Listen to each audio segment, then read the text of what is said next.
early March, and we're back for another one. It's turning to spring quick here, and if you notice in the background, I've got an orange tractor behind me, and you know I'm a John Deere guy.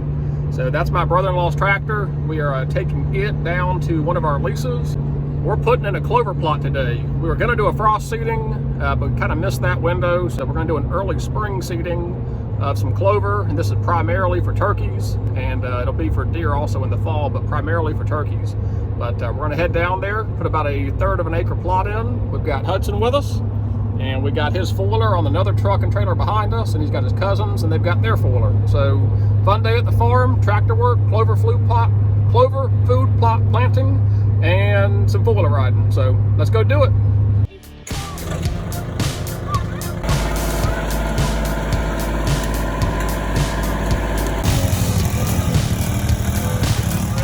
This is a redneck operation here.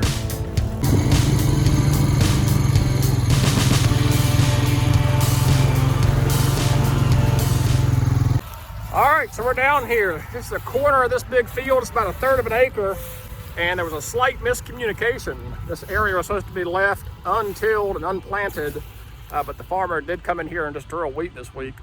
But we're gonna go ahead and disc the heck out of it, plant some clover in here, along with some oats of our own. There's exactly a third acre slough that bends around. One side we've got a pond, the other side an island of trees, and then of course the big ag field out here. So we're tucked down this corner. The turkeys love coming out in this corner. There's a row of persimmon trees in here. The deer love in the fall. So this should be pretty cool to get a food plot put in here.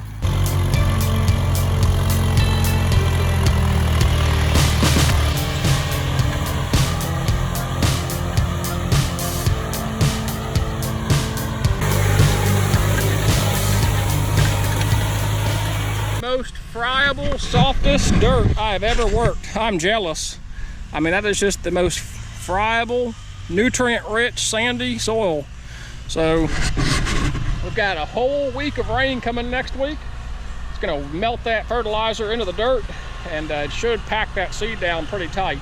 So I'm looking forward to it. This is gonna be pretty cool.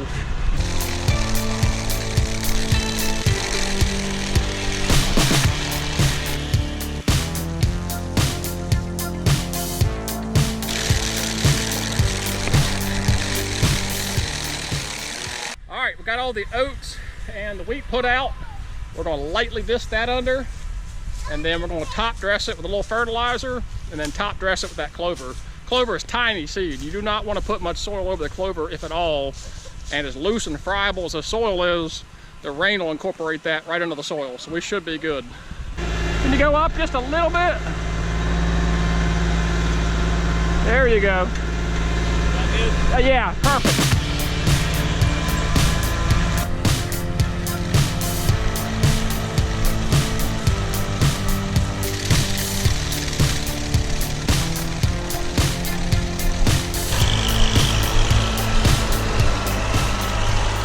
Getting the last of the fertilizer put out, and we're going to top dress it with clover, and then that'll be a wrap. For the clover, we just used a 5-10-30 fertilizer. You don't need a whole lot of nitrogen for clover. It actually fixates nitrogen itself. So we didn't put much nitrogen down for the clover. I think it's going to be plenty fertilized.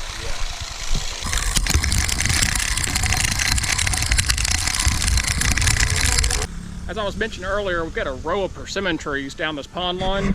So I actually brought a bag of 10-10-10. I'm gonna go fertilize those persimmon trees. I think there's 5 or 6 of them. So I figure bumping them right now in the spring wouldn't hurt, and hopefully produce a lot more in the fall for the deer. Bill's back there behind me pushing off a blind location for an afternoon hunt. That's gonna be the shady side of this little plot. The birds feed through these little island of trees right here. You can see they're scratching all in there.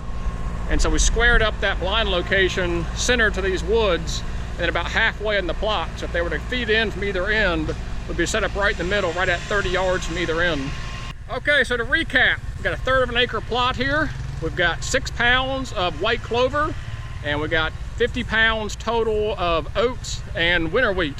So we've got something that'll jump up green and quick, and then we've got the clover to hopefully onset later and turn this into a perennial clover plot. And the purpose of this is specifically for the turkeys, and then if the clover hangs in there till the fall, then it'll be also for the deer. But we'll hopefully have us a nice spring turkey plot in here.